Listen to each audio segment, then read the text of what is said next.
Pujols is 1 for 3 against DeYoung. That one hit, you guessed it, a home run. The 2-0 pitch to Albert Pujols. Here it comes. Albert sends one out to deep right center. It's at the wall. Good! He's done it! 697. A 2-run homer to put the Cardinals on top. He's all alone. 4th place in home runs in Major League history. Incredible! What's up, sports fans? We're back for episode number 3. Episode number 3. Today we're going to cover Albert Pujols and his road to 700 home runs. We're going to talk about the new MLB rule changes and how Robert Manfred has made some big ones, made some big changes. We're going to go over that. We're going to tackle that. We're going to get you up to date on the standings and the scores, everything you need to know about baseball to sound knowledgeable with your friends and to just enjoy the game that we love. Yeah. So here we go. Let's jump into it. We opened with a clip of Albert Pujols mashing number 697. He's almost there. He's so close. He just passed A-Rod. So Yeah. yeah. Alex Rodriguez is no longer the Number one with 4. 4th most home runs all time. Mm-hmm. Which, personally, I'm thankful for because nobody really likes A-Rod. Do you think Alex Rodriguez used performance-enhancing drugs consistently throughout his career? Yes. Actually, I don't know. I don't know. I mean, he definitely used them. I don't know. Maybe not toward the beginning of his career, because I feel like or at least during the time that he did come up at like the prime steroid era, and so Yeah. I don't really know. Yeah, when you're in I the don't know a whole clubhouse lot with about- those older guys Yeah. who maybe been juicing for a long time, Mhm, yeah. some of their habits might rub off on you. Yeah, You can't yeah. help but wonder. And so I'm also thinking, like, I don't know if he had the mindset where kind of like getting older with age, he became a little bit more cocky. And Right. especially getting on the Yankees with Jeter, having that competition with Jeter. Oh, yeah. I wonder if that had anything to do with it. But, like, he was like a very well-known prospect. Coming up, Yeah. he was like, oh, this is the guy to be in. So I don't know if some of that fame. He was like Bryce Harper, It was somebody Bryce like Harper. that coming up through Yeah. the system where like everyone's like, oh my goodness, this Yeah, guy yeah. Alex, this guy Rodriguez, A-Rod, you gotta check him out. Oh, yeah, yeah. And he lived up to it. He did. But how honest was that? That's the question we're all left wondering. But we don't have to wonder anymore because our man Albert Pujols is now number 4 all time in home runs at 697, only 3 away from 700. I think it'll be this week that he gets out. This week, 700. I think so by the time our next podcast episode comes Yeah. out, We'll have. you heard it here first. This week. I think I'm gonna guess Thursday. Of Okay. Next week. I We don't know have who a they're playing. specific day. Let's see who they're playing. Yeah, let's check out their schedule. Mm-hmm. But yeah, it's a big moment for this guy. Did you see he gave away the ball Oh, he did. to Pirates fans? Wow. Yep. That's. So in baseball, something Pujols would it's do, a though. really common thing to keep the baseball from a historic record or a historic moment in your career. For example, the first time you get a hit, okay, you keep that baseball. You might write on it first hit or whatever, something for your trophy collection. Looks nice. You can tell stories about this ball in particular or whatever. So this baseball that Albert Pujols smashed, absolutely crushed, like Center field. dead center. Yeah. In Pittsburgh at PNC. Is that Yeah, what it? yeah. Yeah, PNC Park. He mashed it, and a Pirates fan picked it up. They tried to connect after the game. They met up, and Pujols was like, you know what? I think this would be more meaningful to you than to me. Yeah. So there's no chance he does that with number 700. No. Number 700, he's keeping that baseball. Yeah. But, it's just a touching gesture, and Yeah, this yeah. guy is a true legend. What's their schedule look like? Okay, so they're playing the Brewers next, Okay. and then the Reds. And so I'm actually thinking Brewers and Reds. Saturday, because Thursday is only like 3 Yeah. or 4 days away. He's got to hit one And like so- every day. And so I'm gonna guess Saturday or Sunday of next week. Yeah, There we go. because they'll be playing the Reds both of those days, and I think, yeah. Yeah. Tell you what, I'm excited. When Me that too. happens, I'm going to Yeah. be pumped. And it was kind of funny because I was like, I think it was earlier today. I was talking to somebody else about the Cardinals, and I was like, yeah, man, Pujols, he tied up A-Rod. You know, he's so close. He did it because last night he hit number 696. And this guy was like, no, he passed him, bro. I'm like, say what? He's moving. He's moving. He's really picked up the pace at the end of this season. He's finishing strong. But this is why you're really here, to hear us pick apart the new MLB rule changes. Yeah. It's been a topic of controversy for a long time. What do you think about them? Are you for them or? Okay, here's what I'll say about them. initially. I do have some opinions on the rule changes. So the big three, I'd say, no shift, no defensive shift on the infield, or limited defensive shift. Limited, very limited, but bigger bases by 3 inches. that's a big base. That's a fat base. And the third one is the introduction of a pitch clock. Yes. Okay. Yeah. My favorite rule. I'll Your do this. favorite, and like you were excited for this to happen. My favorite rule: biggest bases. That's what I, because to me it's like, okay, it's for player safety. Okay, I understand making the game safer. It works. It gives more separation.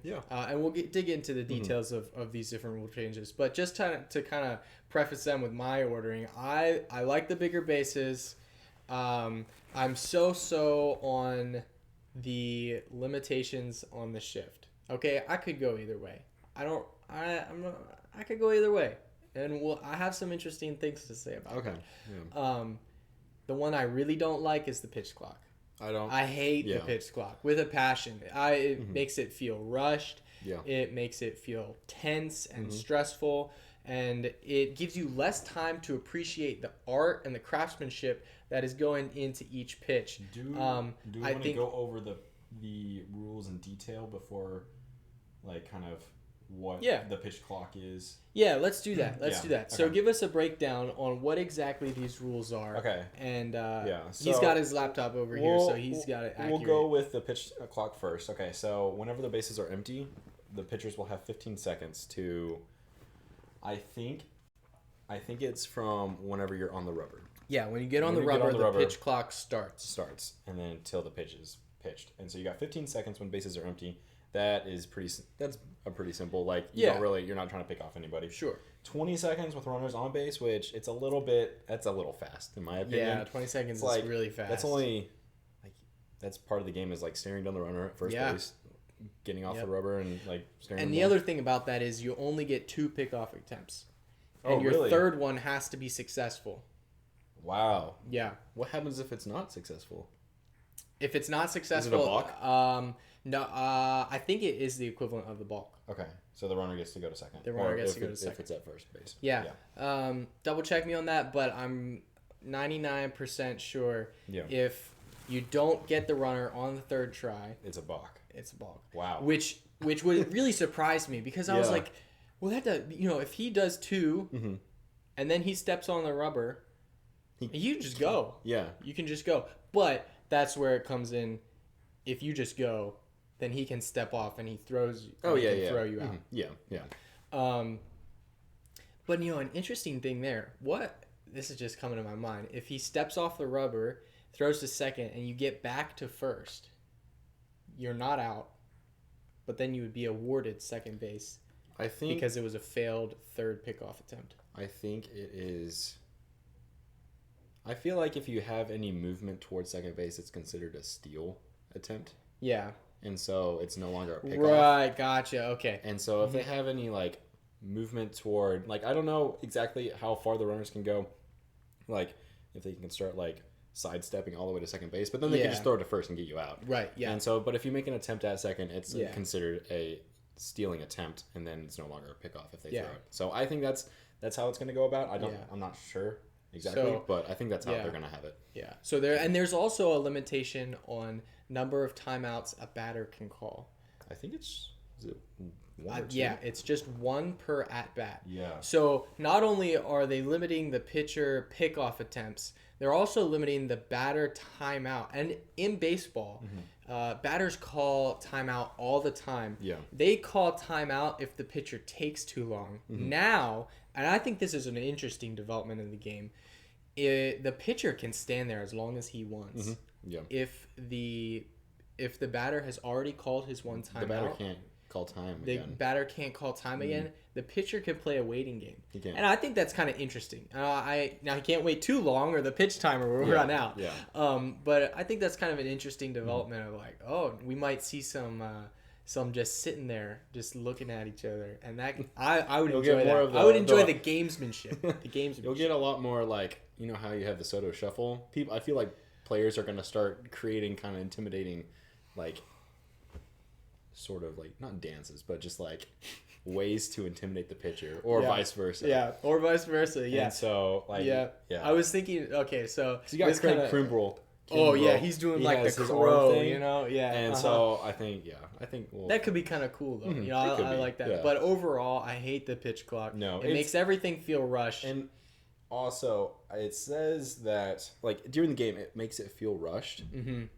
It only saves like 25 minutes of the game. Yeah, And on is that average, worth- it's is it- saving 25 minutes Is per that worth game. it? Because they've had this in minor league baseball so far. Right. They implemented it last year, and so it only saved 25 minutes a game, on average, for the minor league. And so I don't know if having the game feel rushed is going to be worth it for only saving 25 minutes. I don't think it is.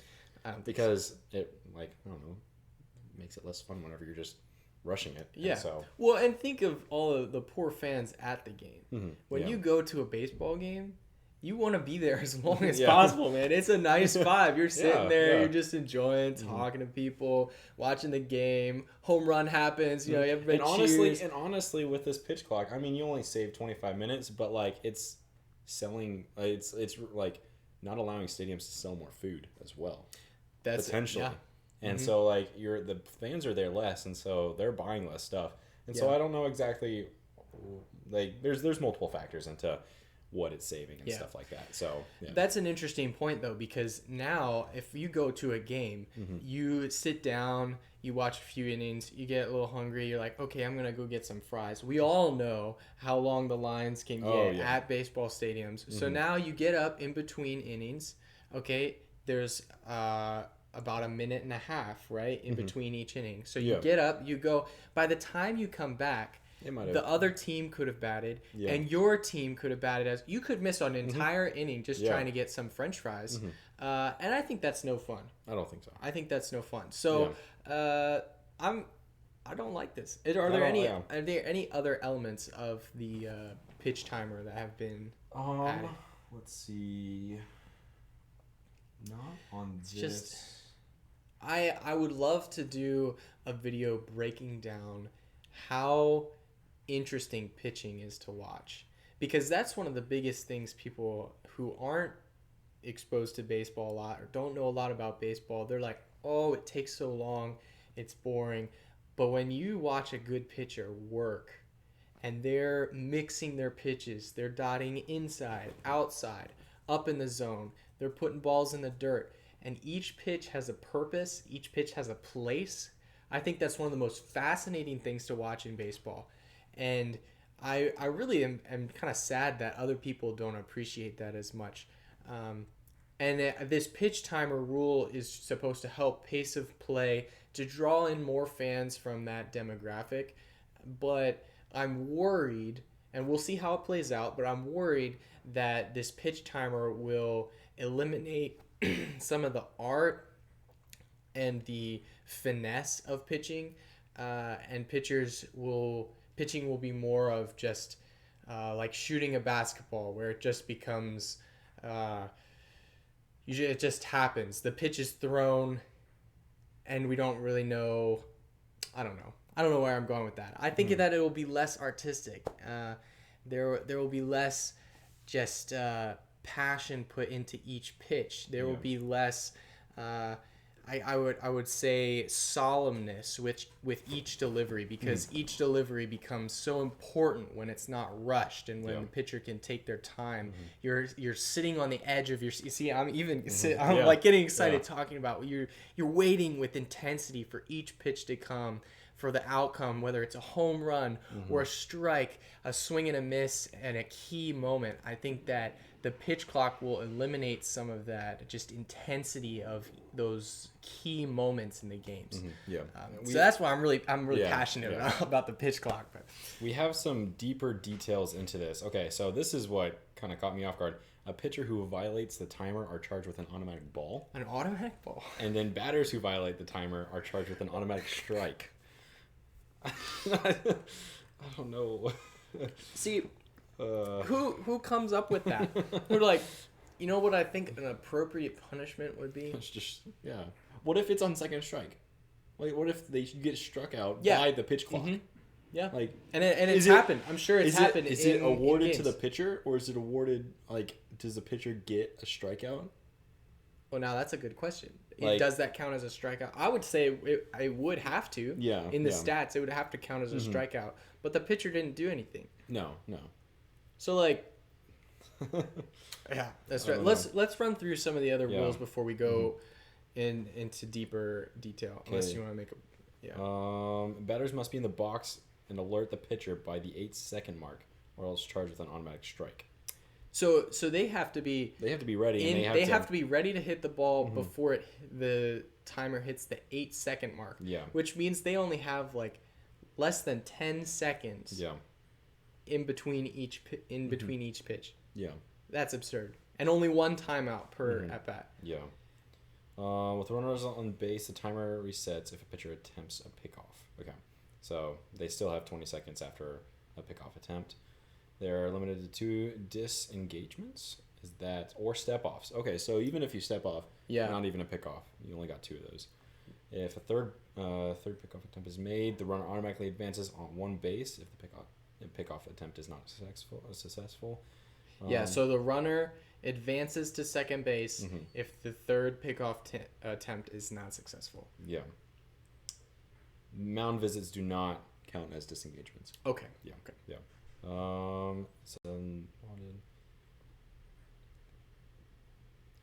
Okay, so they have 5 mound visits. Like it has been. Yeah.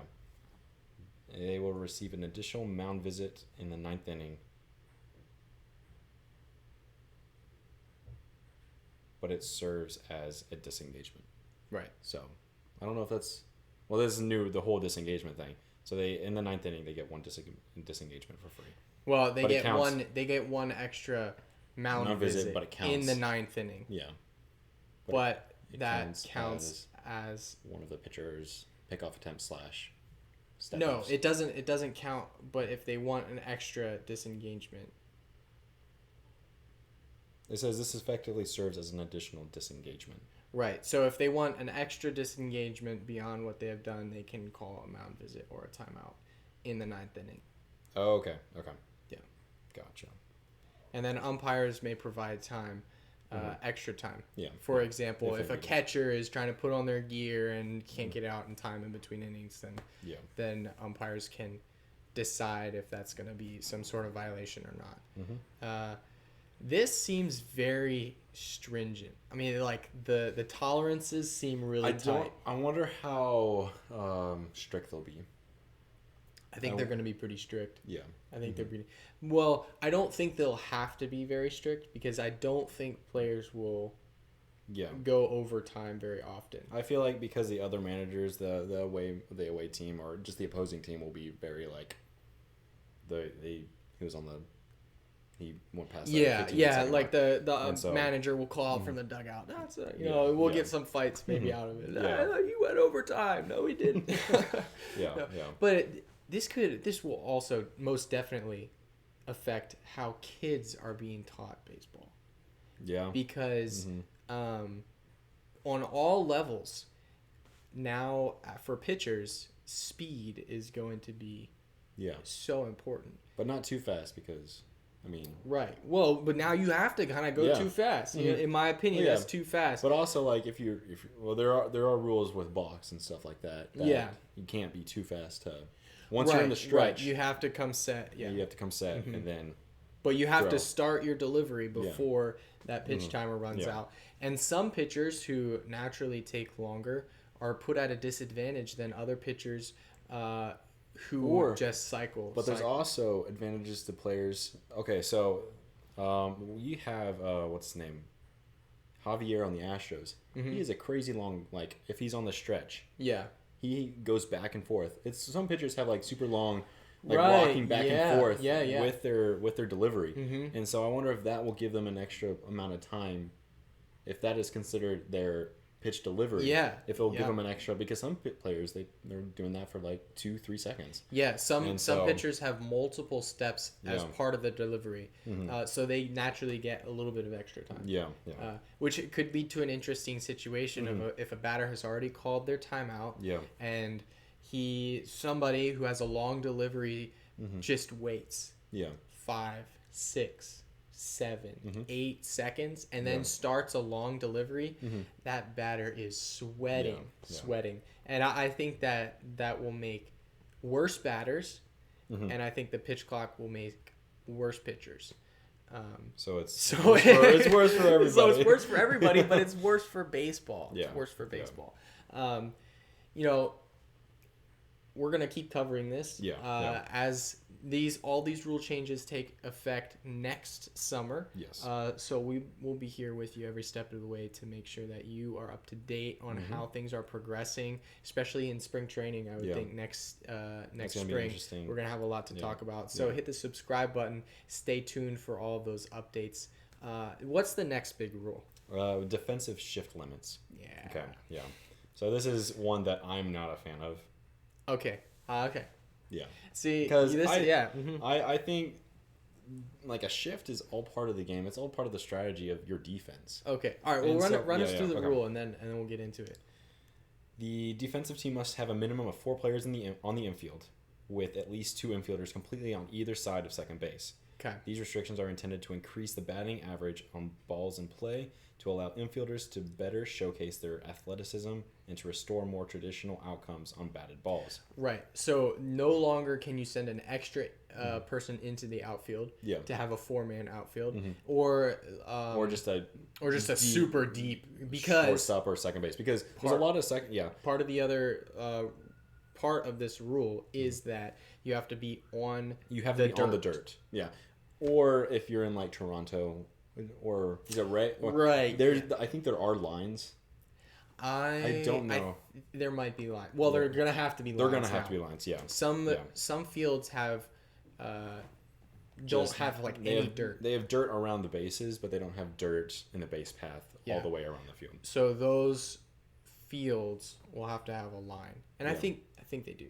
I think they do already. So, but which see, even before major defensive shifts happened, shortstops would regularly play on the edge of the grass. Yeah. Maybe a few steps into the grass, because I mean, when you get a ball coming at 106, 110 and right at your face, you're going to have as much time to react to that as possible. And with some of the arms of these shortstops, they're able to do that because they can throw people out from make that throw halfway out into the outfield. Yeah. And so, it'll be interesting to see. So is that all the elements of this? That was a broad one. Basically, they're trying to get better batting average, and the main part of that is you have to have 2 guys on one side of the base, and you got to have 2 guys on the other side of the base. Because if you have a player who's always hitting to the right side of the field, they'll have three infielders over there, and he'll naturally hit it that way, of course. But because they have 3 infielders on that side, it'll decrease his batting average because he'll be thrown out. Right. And so, keeping them limited to a certain space, it allows hitters to continue with their natural swing toward the right or left field, and still be able to get a decent amount of hits through the holes. But the reason I'm not as upset about this as many other people are, is because when I think of it, there's natural positions for any sport. Okay? Yeah. And they have flexibility in where exactly you're playing. But I mean, you can't have a catcher play in center field with the center fielder. Yeah. Exactly. You're laughing. You're laughing No, because but- it's absurd. But it's not smart for the team to do that. Right. And right. so it's not part of their strategy ever to put their catcher in the outfield. But I feel like it helps with strategy for defenses, and it's just interesting to see. It just makes it more interesting as somebody who watches the infield. I don't know. If somebody likes watching the defensive part of baseball, which a lot of us do, it is interesting to see how they form their shifts based on who's batting. It adds a lot more like just knowing who is hitting which way, and it just adds a lot more like you have to research your players that you're facing against and actually know more facts about baseball than just playing your natural position. Right. So, but I don't know. I think that it will be back to good old baseball. Yeah. The way that it was played for a long time. And I appreciate that. Yeah. However, that being said, I don't know if making a rule about it is the best way to go about it. Okay? Anytime there's a new rule put in, then I'm a little skeptical. Like, well, I don't know if we should be regulating good old baseball, if that makes sense. Yeah. But I mean, the game has changed so much that like if we're wanting good old baseball, I think the only way to really have it be good old baseball is if we change the rules. Well, I mean, we did just last week we were talking about Babe Ruth. You can go and check out that segment from last week's episode. We talked a little bit about Babe Ruth and how he would have been a terrible player in today's game. And that's just kind of going to show that the game has definitely changed. It definitely has. There's so much more information, so much different players. I mean, players are at peak physical capabilities. And I don't know. Yeah. The defensive shift, that's the way baseball has been played for so long. Yeah. And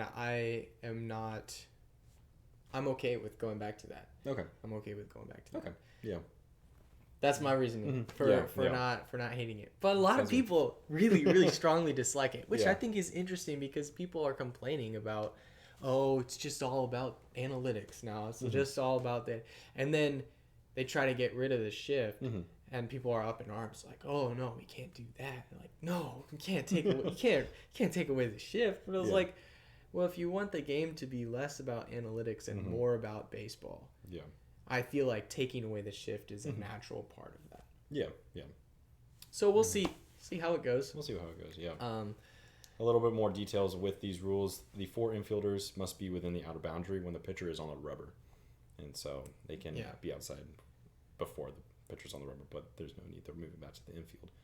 Infielders may not switch sides, and so I mean, I don't think anybody's going to move their second baseman over to where a shortstop plays because the shortstop's a lot stronger. The positions are so different. Yeah. And so I don't think that's going to be a big deal. Infielders are not aligned. Oh, if infielders not aligned properly at the time of the pitch, the offense can choose an automatic ball or the result of the play. Or the result of the play, yeah. Wow. Okay. Yeah. Okay. And the rule does not preclude a team from positioning an outfielder in the infield or the shallow outfield grass in certain situations, but it does prohibit a 4 outfielder alignment. So I think it's outfielders can play wherever they want, right? But just not in the infield, I don't think. Interesting. So an outfielder can come play on the infield. That's what you're saying. This rule does not preclude a team from positioning an outfielder in the infield. Okay, so outfielders can come play in the infield if they need to. So really, they're just discriminating against infielders. I think so. They're doing. Yeah. Shame on you, Manfred. Shame on you. And that's all the big detailed rules of this change. And then the last rule, the bigger bases. Bigger bases. I think this is the simplest. I think it's not that big of a deal. It's really. I mean, it's the only thing that I see being a big deal is that whenever there's like bang bang plays, it's going to change the outcome a lot because there are so many plays that are like the difference that the pitch or the first baseman catches the ball to whenever the runner touches first. Like it's not a bang bang play if it's 3 inches away because we have really well-trained umps and also technology that helps us with that. And so I think it'll help the batters in the runners a lot. Mm-hmm. It will definitely give a huge advantage to the runners. I guess both, honestly, because you're 3 feet closer to the first, like 3 inches, yeah. 3 inches. Oh yeah, 3 inches closer to the ball coming at you as a first baseman or the runner. Well, that's and true. So yeah, like it doesn't true. save. It has 3 inches toward both ways. Yeah. So. Because the 90 feet is from the backside of the the I first think base. the play that it will make the most differences is stolen bases. Yeah. Because if you're ever interested in watching some umpiring wizardry, go look up stolen base attempts. These umpires are actually really good. For as much, as we give them. But that's just because we get mad at them for not going our way. Yeah.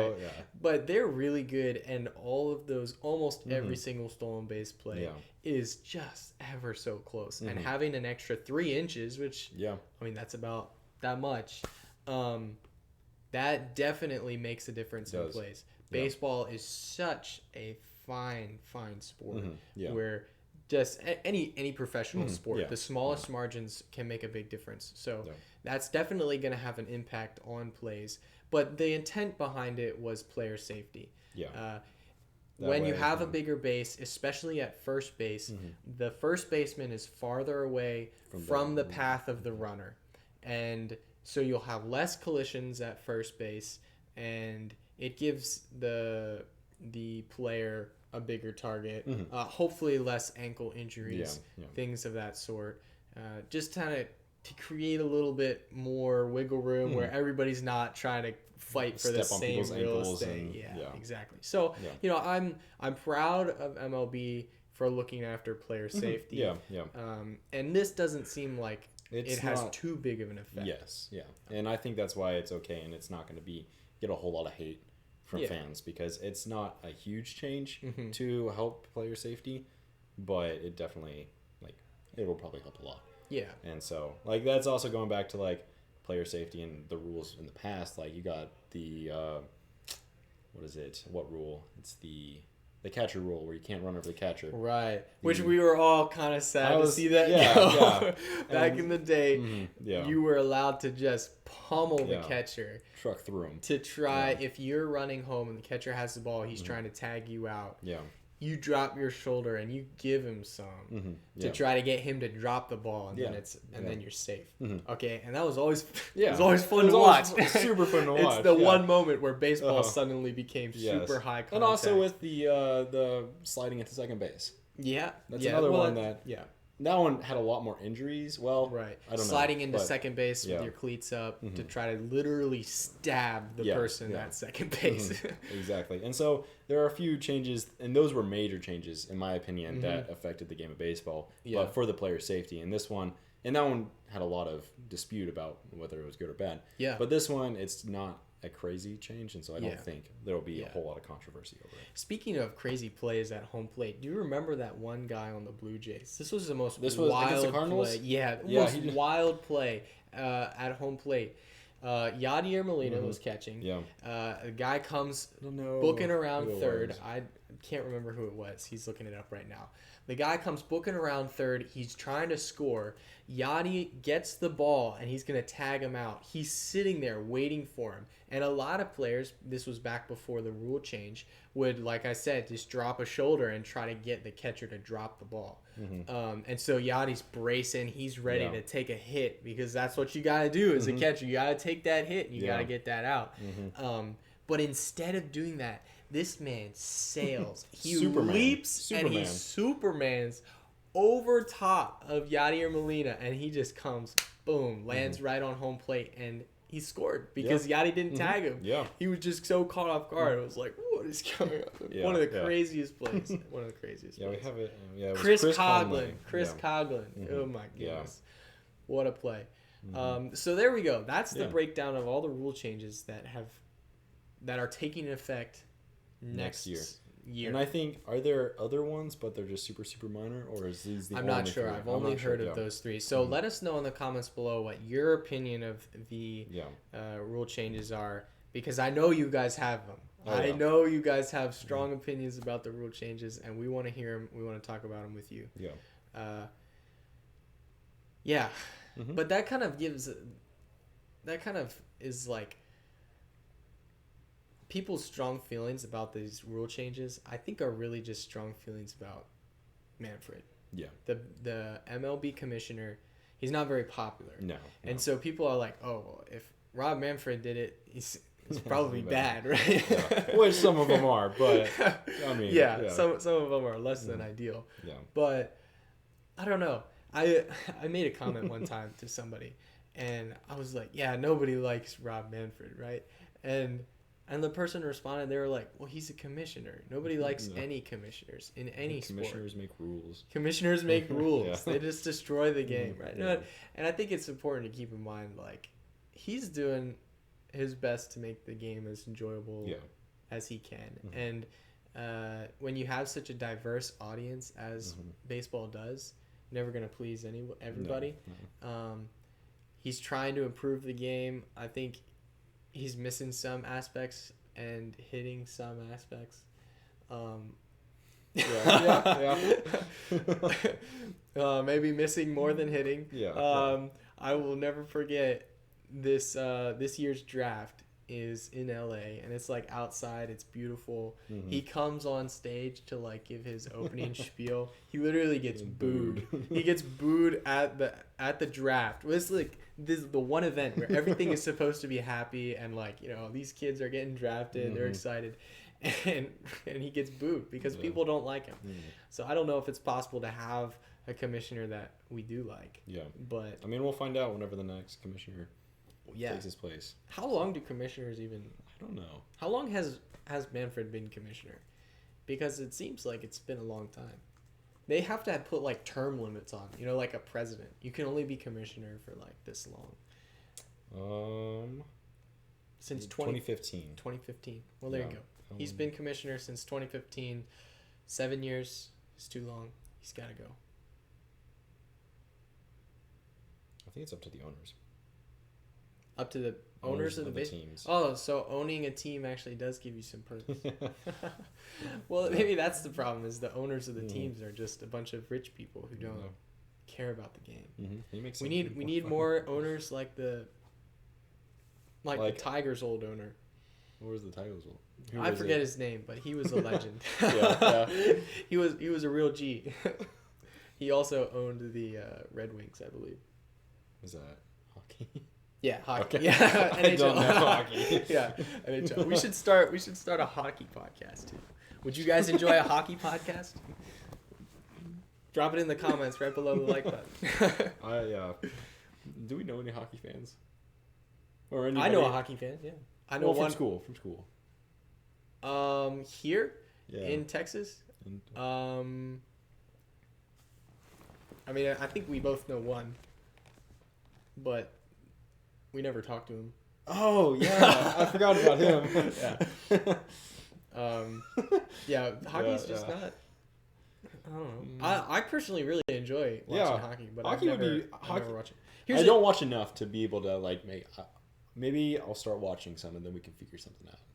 Figure out about hockey. Speaking of figuring things out, I was thinking about, and this goes back to Juan Soto.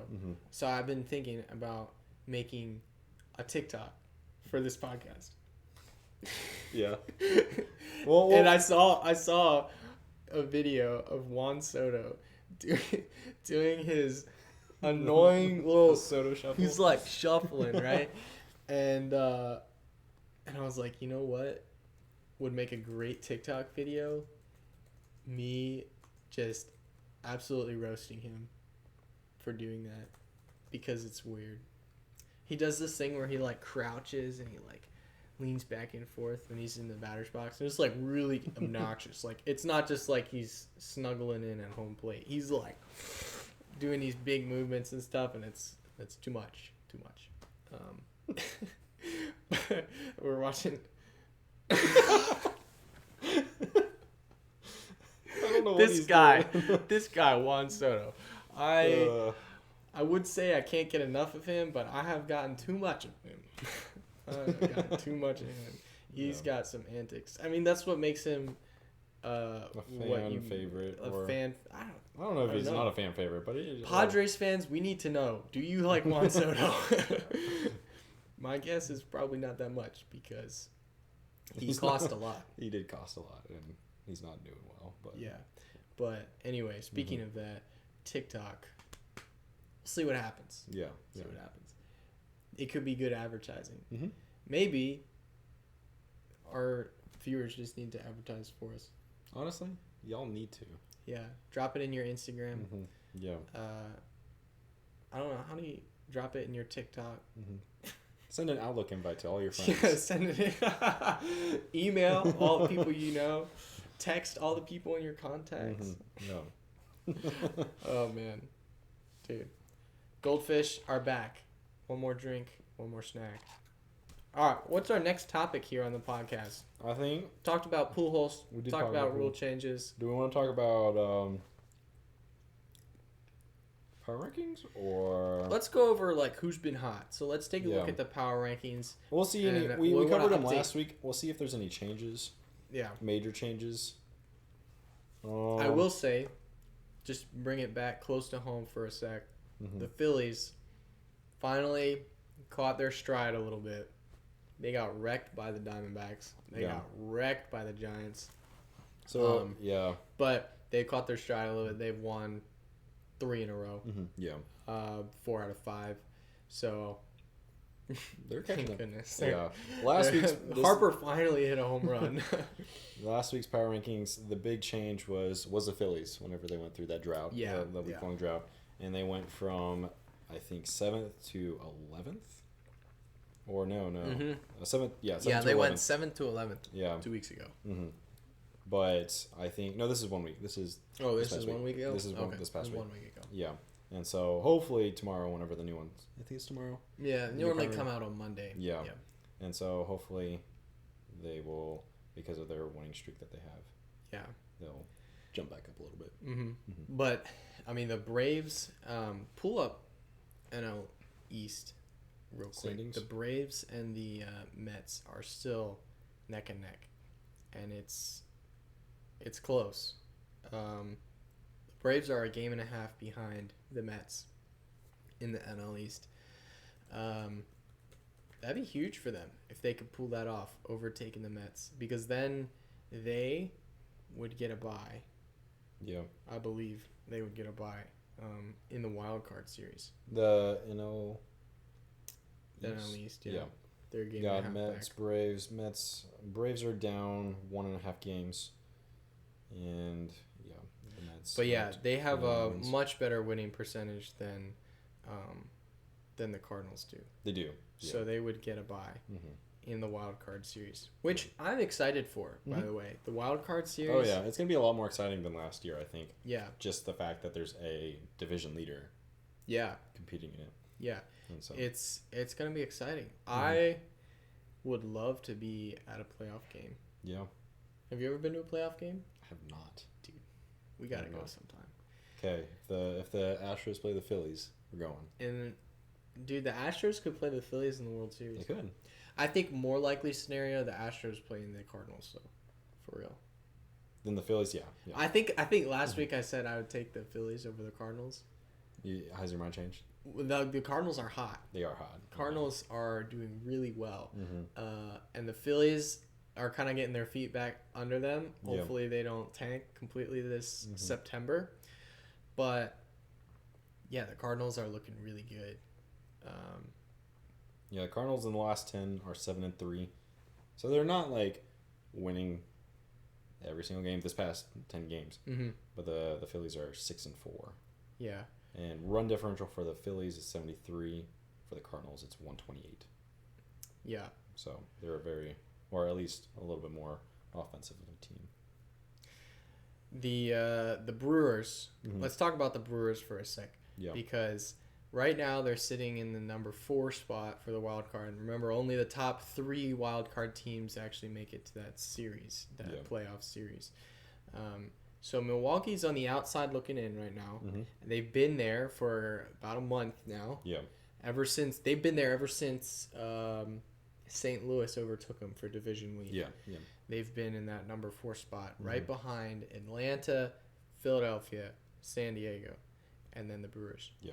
And they're only 2 games back from the Padres. They're only 2 games back from the Padres, but they have to start doing something. They do, yeah. They haven't been in the headlines because they've just been okay. They've been good enough to stick with the pack, but they have not been good enough to advance and make some progress in that. And they're gonna have to if they want to make it to the playoffs. We only have like 20 games left. 20, a little bit over 20. We're just a touch over 20. Yeah. This is how many games we have left. So they gotta start working. Over in the American League, New York is still nobody knows really. Yeah, I mean, they're playing like they were playing. They haven't been, they're playing a little bit better than they were like a month ago, but they aren't like the first half of the season. No. They're kind of even back, and they're winning a little bit more games than they are losing, but they're still not like. Did you see Aaron Hicks got pulled mid-game the other night for defensive errors? Wow. Yeah. And I think that's kind of like a snapshot. No. Or second. He third. plays outfield. Oh. Yeah. Left field. He was playing left field. I thought I've seen him in the infield. He's kind of a utility guy. Yeah. So he's probably played infield before. Yeah. But no, he got pulled mid-game. And that's like a little snapshot of what the Yankees' mojo has been like recently. Yeah. The main play that happened was he was running towards foul territory. He's back in the corner there in Yankee Stadium. He reaches out. The ball goes into his glove, comes out. He thought he was foul, but the ball was in play when he touched it. Yeah. And so when the ball dropped out, he just kind of stood there and looked at the wall for a few seconds. And then he turns around and everybody's running. Yeah. Everybody's doing circles on the base pass. And he's like, oh, shoot, he's got to get it. He puts it in, and then he made another defensive miscue. He was running back on a ball, and he just missed it. Yeah. And that's tough because Aaron Boone said after the game, he's like, I don't see him going back in for the coming week. And this was a few days ago. Wow. And yeah, it's just been a struggle for the Yankees. Yeah. I feel like they have enough outfielders to replace him. Yeah. But Harrison Bader is almost back. He is? Yeah. Awesome. Harrison Bader, they picked him up at the trade deadline. Yeah. He promptly got injured and became useless. Yeah. The goal was to pick him up so they could give Aaron Judge a few days off. Yeah. Really just every day off. They wanted him in the DH spot instead of playing center and right field. So they picked up Harrison Bader from the Cardinals. They gave away like their best pitcher for him. Not their best pitcher maybe, but they gave away one of their better pitchers for him. Yeah. And Harrison Bader got injured, and he hasn't played a game for the Yankees. Okay. I'm almost certain. Was he injured before, or like right at the trade deadline? He was injured right at the trade deadline, or like right in that area. So he's almost back though. Yeah. So that might be able to provide some life to them. But Matt Carpenter, is he still on the injured list? I haven't heard anything. I feel like I would have seen something from him. Matt Carpenter, he was like, his career was over, but he had a resurgence for the Yankees at the beginning of this year, and he was a driving force on their team. But then he got injured, and right now, I believe he's still on the injured list. I think he is. Yeah, so he'll be back, hopefully, this season. But speaking of injuries, Justin Verlander is on his way back. Yeah, okay, so he's on the 10-day injured list. Yeah. We'll see. Maybe he gets back this coming week, which would be great. Oh, yeah. Justin Verlander, though, he threw a bullpen session. He's feeling good. It says here that he might be back the 13th. Oh, Matt Carpenter? Yeah. The 13th. Okay. Which is just 2 Tuesday. days. Yeah. Yeah. Today is 9/11. It is. Today is 9/11. Never forget. Yeah. Appreciate all of our first responders and people.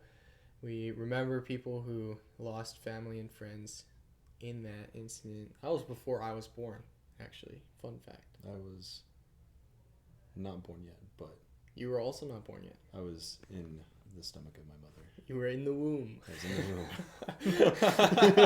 It was in the womb. Yeah. Okay. I was alive, When were you born? I was born right a couple months after. Really? Yeah, or a few months. I was born So- December of 2001. December of 2001. Oh, Yeah. okay. Mm-hmm. So you're almost 22. Almost 21. Almost 21. Yeah, Right. Yeah. So, yeah, that's the breakdown on some of the guys who are injured. Mm-hmm. Yeah.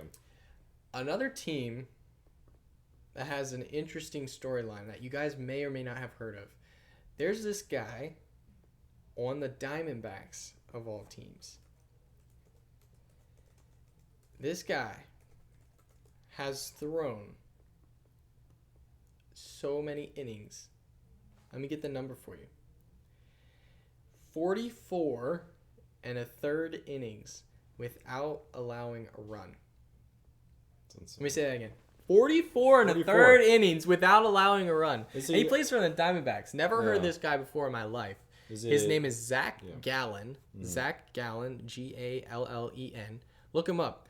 His scoreless streak ended today, but over the past 7 starts, his ERA is like 0.57 because he's only allowed like 1 run or like something like that. Mm-hmm. Yeah, that the amount of focus and pressure that is on that situation is kind of impressive. I wish him the best. He plays on the Diamondbacks, so obviously he doesn't get a lot of exposure. You guys probably have never heard of him before. The scoreless streak is 7th longest in history. But the 7th longest scoreless streak in history, and the longest scoreless streak for the Diamondbacks. Yeah. So he's making a name for himself. Yeah. And I looked at, I was kind of just perusing through a couple of his stats. He's been like a pretty decent pitcher. Mm-hmm. I think his career ERA is like 3.5. He's been all right. Yeah, but never good enough to make it like get his name out there, especially on the Diamondbacks. Right. But now it is. But now he's been cruising recently, and so all the best to him. Just kind of want to bring forward that little tidbit because it's kind of an interesting one. Another storyline for you guys to be aware of: Ohtani is just continuing to dominate. Yeah. He threw his hardest pitch today. Was it 101.6? 101.4, I believe. 0.4? Okay. Yeah. 101.4 That's miles fast. per hour, his fastest ever pitch. And speaking of the Angels, another update for you guys, which is huge. Mike Trout. Did it end today? It might have. Okay, because he had 6 games. Well, it's 7 now. 7 now. So it didn't end today. It didn't end today. Okay. I'll look it up for you guys. Yeah. Yeah. Go ahead and talk about it. So Mike Trout has homered in 6 or 7 consecutive games this past week, which is insane. Like, we haven't heard much from Mike Trout this season. I think this is the biggest news that we've heard, but I'm glad to see that he's coming back and kind of at least having another streak. And he's definitely he's still not a contender for MVP or anything like he was in years past, but like I'm glad he's coming back and like showing himself again, because I feel like it's Mike Trout. He's the GOAT, and he needs to play better. And now he is. Yeah. It's good to see him. He had injuries. He had a back problem that he was dealing with. Yeah. But it's really good to see him just mashing the baseball again, because that's what he does best. That's what we all love him for. And that many home runs in a row, he's been out a lot of the season, and he's hit as many home runs as like your average player. Yeah. So that's really exciting for us to see. We love to see Trout do well. It's always a good time.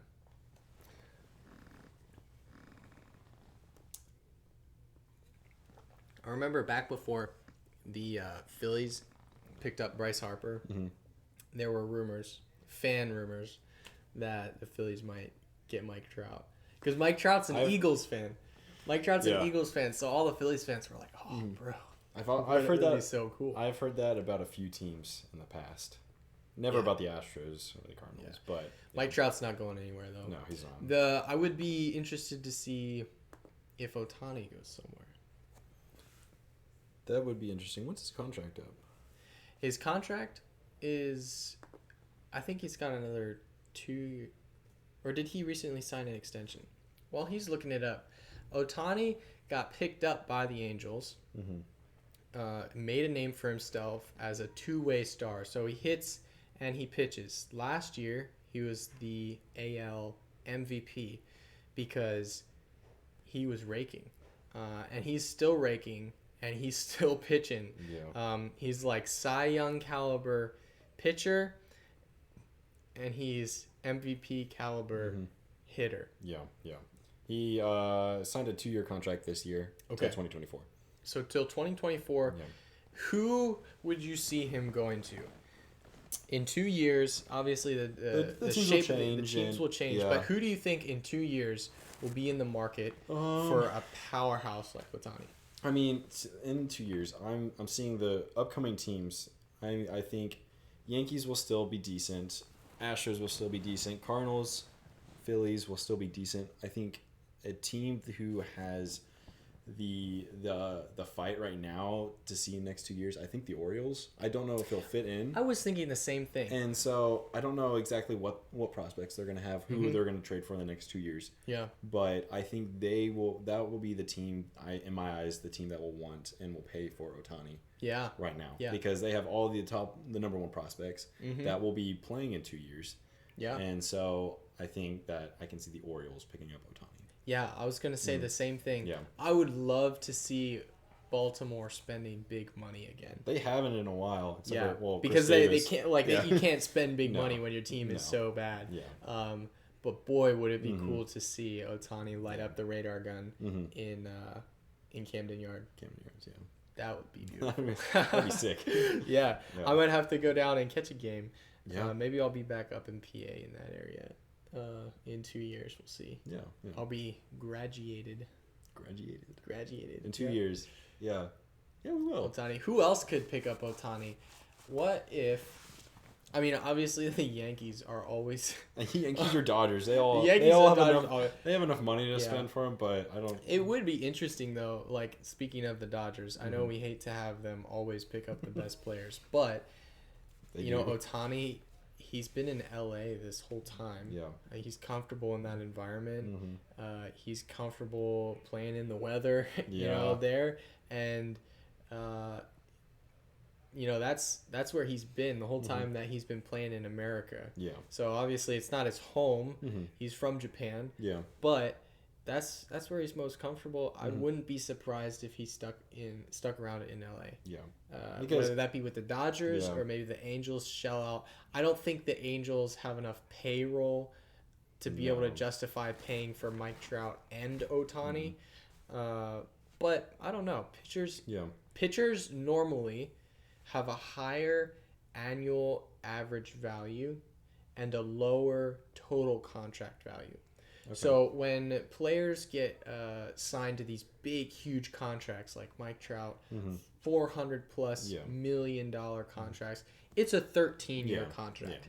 And you can't justify that long of a contract for a pitcher because you don't know how long he's going to be good for. Yeah. The chance that Ohtani is dominating for the next 10, 12 years, it's not very likely. No.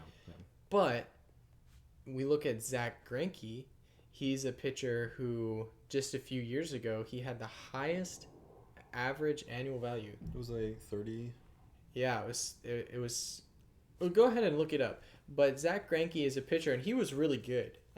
He was good enough to get a good contract extension, and then he started to taper off a little bit. But the money that he was getting paid per year was higher than any other player. All the superstar names that you might think of Mike Trout or somebody like Aaron Judge, who wasn't even super big when Zach Greinke signed this contract. Other big names in the game, Bryce Harper. He had a higher annual contract value, but the total of his contract was not as big because it was a much shorter contract. I don't know what year it was. It would have been 2019. 19? Was I just totally wrong? Possibly. I might have been just totally wrong. Look up the highest AAV contract MLB. We want to make sure we provide you guys with the most accurate content, and I am not always the most accurate content. So we got to make sure that we have all the facts for you straight, because that's Okay. what. 2015. 2015. 2015, $34 million. Okay, so back in 2015, Zach Greinke made $34 million in that 1 year. And the current highest, This is Max Scherzer. Max Scherzer, Making 43. Big M's. 43 fat stacks. But once again, another pitcher. Yeah. And you just kind of go down the list of Garrett some Cole, of these. Steven Strasburg, Trevor Bauer, Justin Verlander. Yeah, and there's David some of Price. these other top players mixed in there as Yeah, well, like the yeah. names you would think of: Nolan Arenado, Mike Mike Trout.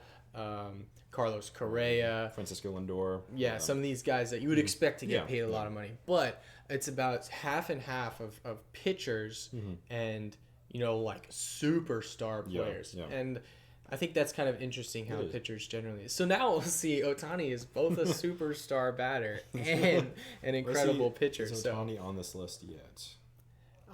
He's only doubt making. it. I think he's only making like $5 million this year. Yeah, he's not making a lot, but Yeah. boy is he earning every penny of it. Yeah, $5.5 million this year. Yeah, which is absurd that he can be so productive Yeah. and be making such a small amount of money.